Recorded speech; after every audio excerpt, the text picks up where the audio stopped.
Hi everybody, it's Rusty Pop and you're watching Real Estate with Rusty. And today we're going to be talking a little bit about the real estate market. It's actually going to be a broader market update. Usually every week we like to bring some new information about what's going on in real estate in the Bay Area and specifically here in the Silicon Valley. Today I'd like to introduce you to my colleague Jordan Mott. And we're going to have a pretty impromptu discussion here. We're just going to talk a little bit about the market, what's going on today in real estate, specifically how the market has been changing over the last 3 to 6 weeks, maybe last 2 months.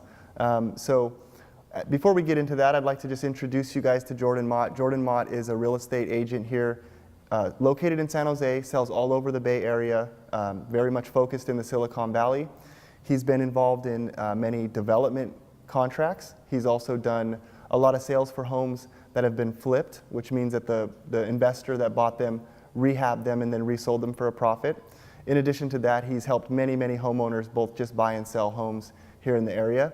At only 26 years old, Jordan has probably already reached the level of being maybe one of the top 100 or the top 50 agents in the entire county of Santa Clara.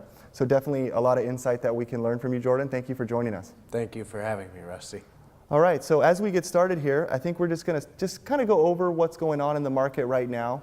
One of the things that we've talked about before on the show quite a bit is, where we're at, and obviously it's a very hot market. Real estate here in Santa Clara County, the Bay Area as a whole, and even just really the greater market, California, the United States, everything is selling very quickly. Prices have been appreciating, and that's been going on for about 6 years now. And over those 6 years, we've seen rapid appreciation. There's been definitely some cycles to those markets, even though it's been an upward trend. There's been a lot of cycles that have had their beginning stages where the market heats up, then that particular market will then climb. Eventually it'll peak.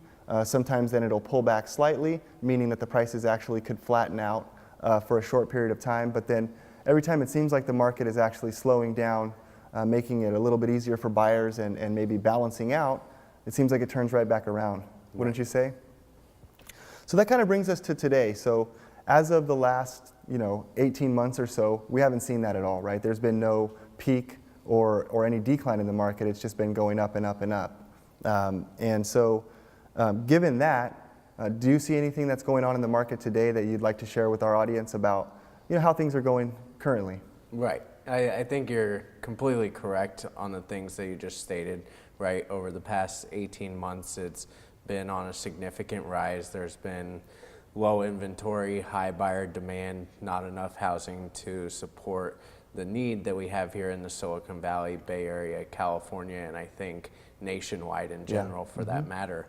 And like you said, it's cyclical, right? And 2 years ago, I'd say probably going back 24 months, right around this time, 2 years ago in 2016, we saw kind of a drop off where stuff started to sit on the market for 2, maybe 3 weeks. Right. And there was this panic in the industry, right? That, okay, we've reached our ceiling. We're not going upward anymore. We're going downward. Stuff's not moving as quickly. And we didn't see that at all last year, going back to the past 18 months, right?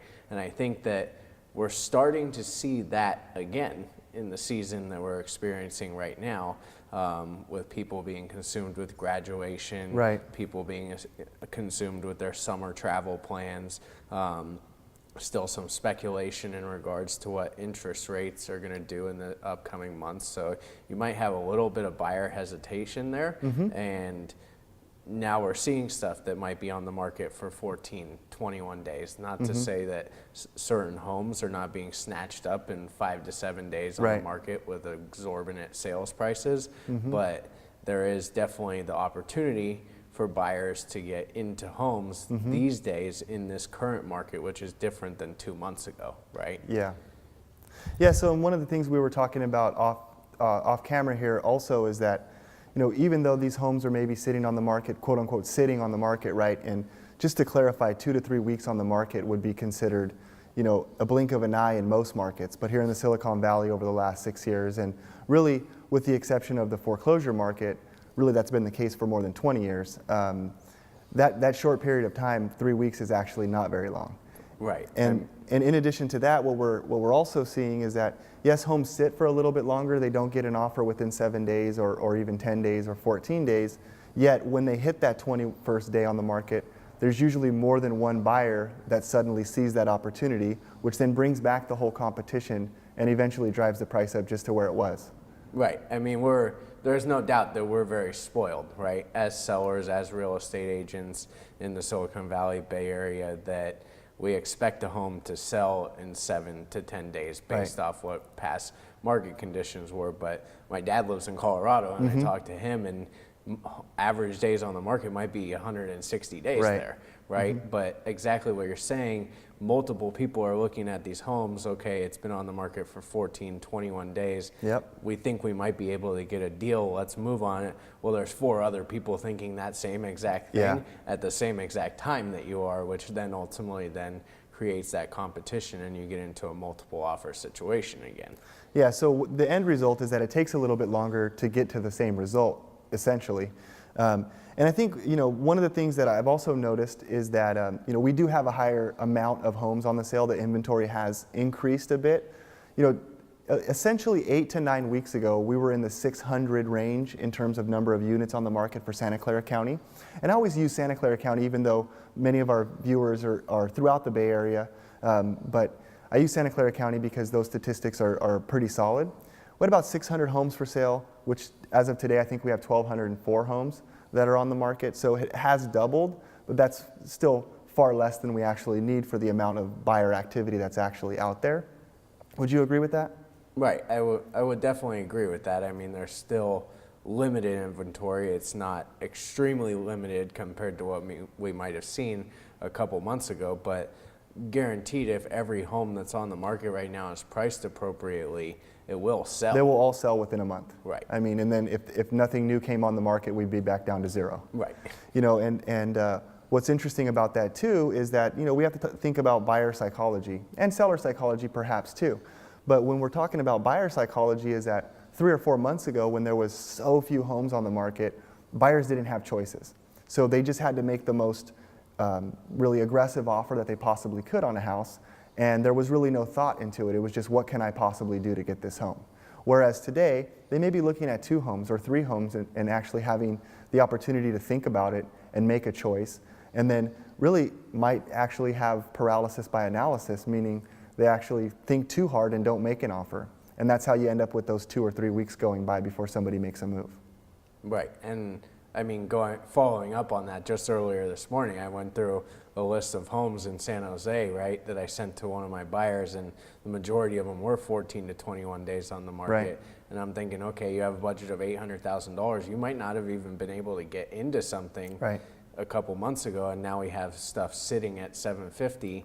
Here's your opportunity to go make something happen. Right. So, I mean, the long and short of it is that there's really an opportunity for buyers here. Yeah, you're not going to be able to steal a home at this current market because it is still very hot, but buyers that were either priced out because of their financial situation or their limited funds are actually able to maybe move a little quicker and actually get something in contract, whereas before they had no shot or very little shot. I mean, I also had a very similar experience this morning where, we were working with a buyer who has 10% down payment, which was a very difficult buyer to get into contract over the last few months.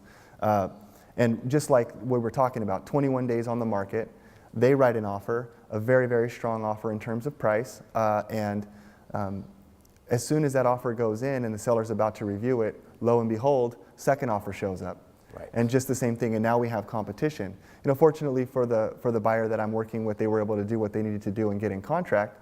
But the long story short is that them moving quickly once they saw that house, being ready with their pre-approval and their down payment funds available, they were able to get into contract, whereas I think 3 weeks ago, 6 weeks ago, and definitely 2 months ago, they probably would not have been able to get in contract. Especially not on their first offer. Yeah. All right, Jordan, so we've been talking a little bit about what buyers can do to take advantage of this market. And as we said, it's still a very, very hot market. It has cooled down some, which is creating opportunities for buyers. So, if you're a buyer out there, if you're thinking about buying a home, now that's definitely something to think about. In addition, I think also sellers probably need to think a little bit about their expectations, maybe how they price their homes, how they present their homes, things that didn't matter as much in the previous months really do matter at this point. And we don't know how long this window is going to last in terms of this current market. It could be very easily, this inventory that's kind of shot up a little bit could be eaten up by buyers, and the next thing you know, we're back in the crazy hot market that we were. Or things could continue to increase in terms of number of choices, and we could see a more extended cool down. But that being said, what would you say sellers need to do in order to have the right expectations, and then also what would they need to do in order to make sure that they're capitalizing on the hotness that the market still does have? Yeah, I think that you make a valid point, right? It's very important and part of our jobs as industry professionals to set appropriate expectations, Absolutely. both with our buyers and our sellers, right? And so now going into a listing presentation or getting a home ready to go on the market, there's essentials that need to be stressed so that we can get the best possible expectation for our sellers, right?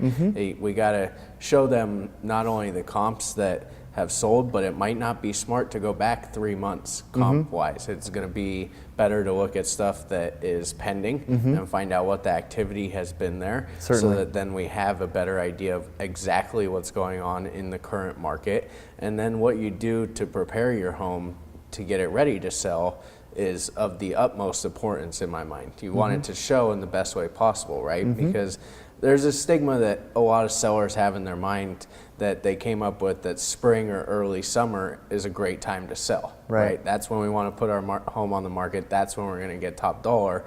But I thoroughly disagree with that, because at that time, everyone else is having the same idea. Right. They're putting their homes on the market. It's now created more inventory, as we've discussed. And back at the beginning of the year, I told my sellers, you want to go on the market now, when there's minimal inventory, when you're not competing with the other people that are thinking the same thing as you are when it comes spring, summertime, right? So I think things like professional photography, professional video, having your home staged, all of those things to make your home appear in the best fashion possible are things that are going to make a huge difference these days, right? Because I probably venture to say 99%, maybe 100% of buyers are looking at homes online first and then deciding if they're going to take the time to actually set up an appointment or go to the open houses, and they're basing that off of the photos that they see, how the home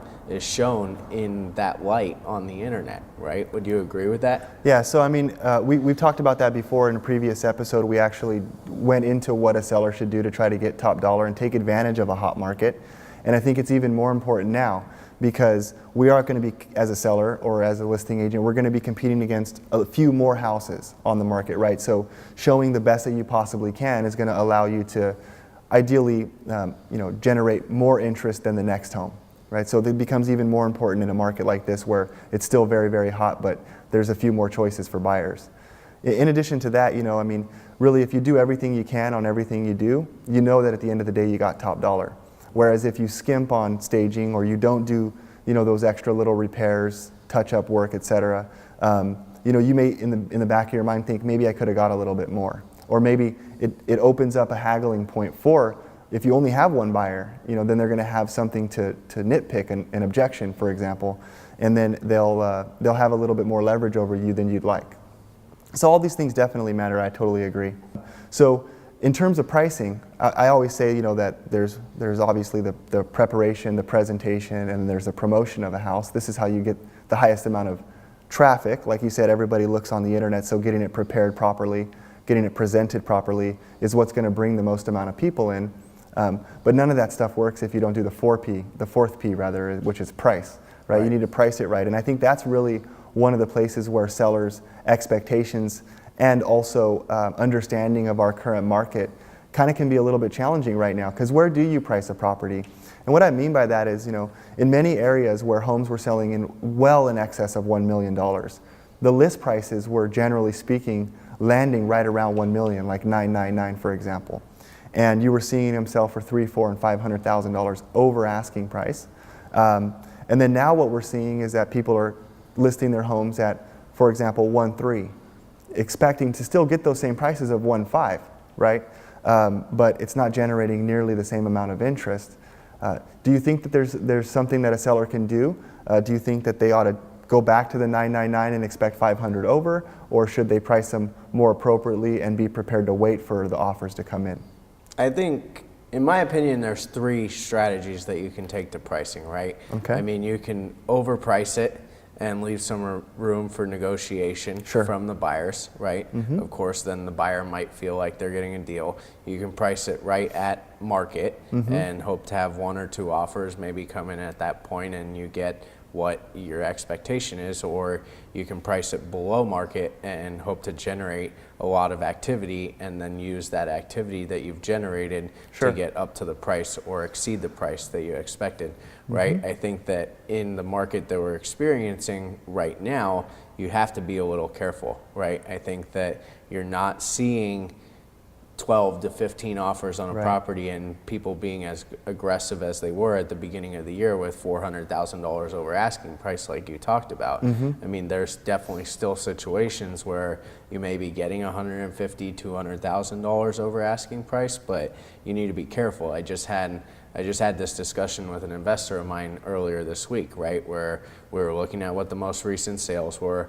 They're all around 175, 17, maybe 1 or 2 off closer to the 18 range. And I was looking back at those list prices from when those were listed previously in the year, and it was 1299, 1350. So you were getting that $400,000, $500,000 over asking.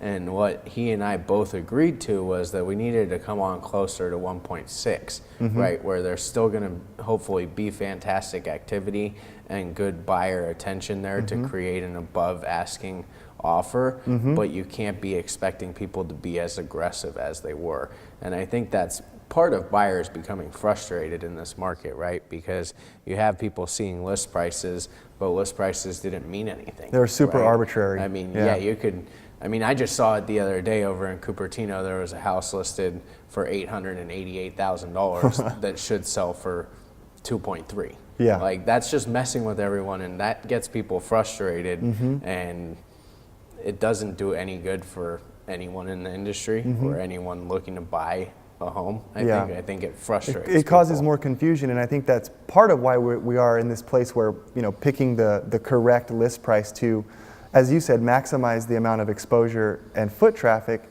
yet at the same time not create an expectation that can't be met. Right. Or that's going to turn off buyers. And what I find is that's where the trouble is. Where are we at so that buyers see it? For example, if everyone's expecting to pay multiple $100,000 over asking and you price it right at market, some of your best buyers might not see it if they've capped their search criteria 200 under their actual budget. But at the same time, if you price it at 888 when it's worth 2.3, you're going to have 1,000 people come through that can only afford 1.2, and all of those people are wasting their time. Now, the one positive to that is that it feels very competitive for everybody that comes to that open house, right? And then, of course, no one knows who is who. No one knows who can afford and who can't afford. That's an interesting strategy. It's more like an auction, right? I think that should be reserved for very difficult homes to sell. And a $2.3 million home in Cupertino shouldn't be hard to sell, so probably not necessary. And I think it also matters who's negotiating for you. Yeah, right? that's a good Because, point. Yeah. I mean, even if you only have 1 or 2 parties circling, if you're doing your job as a listing agent, you should be able to talk to whoever's on the other side of the table and justify where you're trying to get to, right? I had a house that was on for a couple of weeks that houses half the size sold for $1 million, and people are trying to bring offers for this one for $1 million, right? And I'm like, look, you need to educate yourself on the comps in the neighborhood. Here's a 1,200 square foot house that just sold for $1 million a month ago. You need to bring your offer priced appropriately, right? Where there's other agents that might have just sat there and said, okay, this is the offer we have. We're going to take this to the seller. Let's try and get another deal under our belt, right? Yeah, that's actually a really good point. I think it really, it speaks to, if you're going to be hiring an agent, that you hire somebody with experience, somebody that knows the market and knows what to do. There's a lot of agents in our marketplace right now that actually don't have a lot of experience, and all they know is this hot market, right? So when homes are priced at, for example, at market value, even the agent has the expectation that it's going to go way over asking, and therefore nobody writes an offer on it. And those of us that are experienced actually might pick up the phone and call the listing agent and say, hey, what is the seller's expectation here? Are they looking for the list price? Because that's market. And you can actually put a contract together. Whereas if you don't do that, then you pass on it and somebody else does. Right. And in addition to that, not really knowing how to look at the comps and see what, like you said, 1,200 square foot homes are selling for $1 million, and you're getting offers for $1 million on a 2,500 square foot home. And that's just simply because they're not picking up the phone to actually figure out where it really needs to be at. Right. And also not doing the analysis for their client. So really they're wasting everyone's time. Correct. But once you coach them through it, you find out that their buyer actually can afford what it is that the property's worth, and then 2 or 3 weeks into marketing, you finally get the home in contract for what it's worth. Right. Yeah. Just takes a little longer than it might have a couple months ago. Yeah, so you said earlier, and I wanted to bring that back, is that agents can be spoiled in this market, right? Because all things considered, it can be very easy at times for some, and those of us take it very seriously, and even though it might be easier, we're still going to do our job to, if we're representing the seller, maximize the price, and if we're representing the buyer, try to get it for the best possible price for them, so what we have to do is kind of go back to the old school version of selling and actually pick up the phone, discuss things, go back and forth a little bit and sort of figure it out. Whereas before it was kind of like just shoot your best offer over and hope it works. And we'll be right back after a message from our sponsors.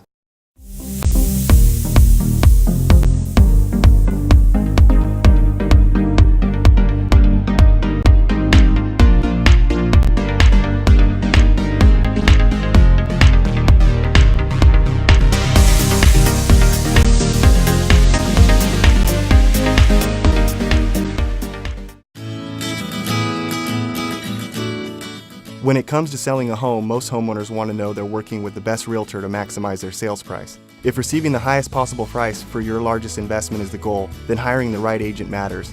Hi, I'm Rusty Pop with Intero Real Estate Services, and I'm really excited to have the honor of presenting this property. Rusty Pop of Intero Real Estate Services provides superior knowledge of real estate market trends as an extremely active agent in San Jose and the Silicon Valley with a track record of selling throughout the Bay Area. Specializing in 3 keys to getting the top dollar: preparation, presentation, and promotion, Pop Properties has a custom marketing plan for you. Rusty and his team offer a concierge service to get your house on the market and looking its best. We take care of all the details to make sure your home shines to attract the maximum number of buyers, and combined with our worldwide global marketing strategy, we ensure the maximum competition for your home. When buyers compete, sellers win. Specific services offered include a concierge coordination of repairs, cleaning, storage, high-end and extensive marketing, and professional custom staging designed specifically for your home. We can even coordinate a full remodel of your house for you. Staging, high-end, state-of-the-art photography, a lifestyle video, and global marketing all come free when you list your home with Rusty Pop. If you're looking to list your home or simply want to discuss its value in today's market, don't hesitate to call 650-793-9575. How do you advertise your business? Are you relying on signs and flyers or using an online campaign?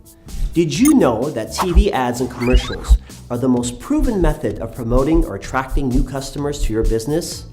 Whether it's a sole proprietorship, a family business, or a corporation, marketing your business with A&B is the best return on your advertising dollar. So the question really isn't whether you should advertise your business with A&B. Rather, it's why you wouldn't. Contact us to find out the various commercial packages we have to offer.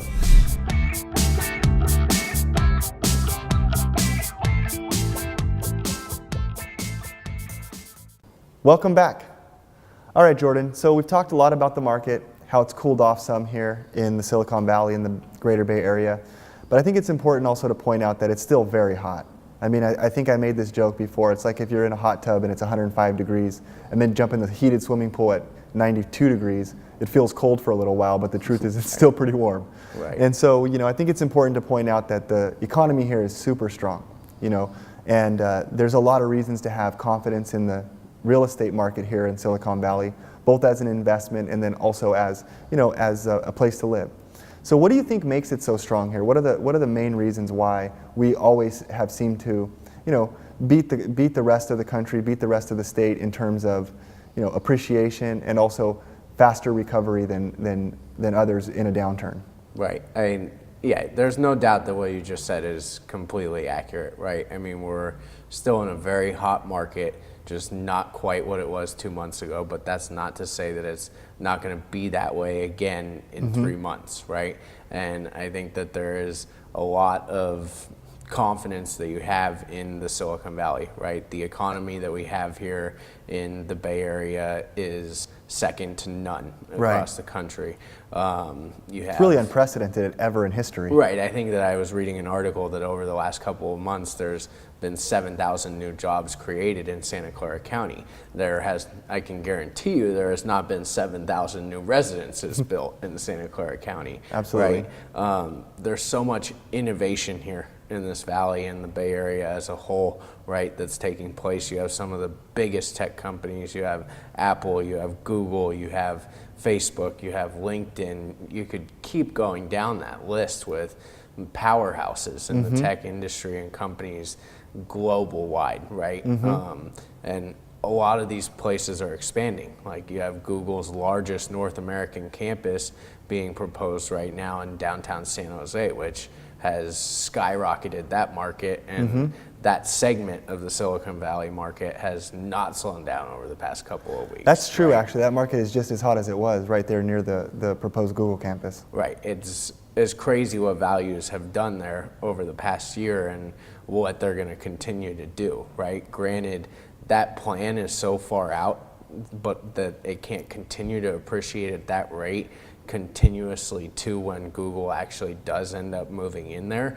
But if you look at what values are in Mountain View, where Google's headquartered now, I think that it's not unlikely that that's going to be the same way in downtown San Jose, right? I mean, not only do you have Google coming there, but it's going to be a transit-oriented center, right? You're going to have BART, you're going to have Caltrain, you're going to have all of this. It's a transportation hub that's going to take place right there as well. So you're going to have people that can come from the East Bay down to there, or people that can commute vice versa. And it's going to be a very interesting time, but it's not going to happen overnight.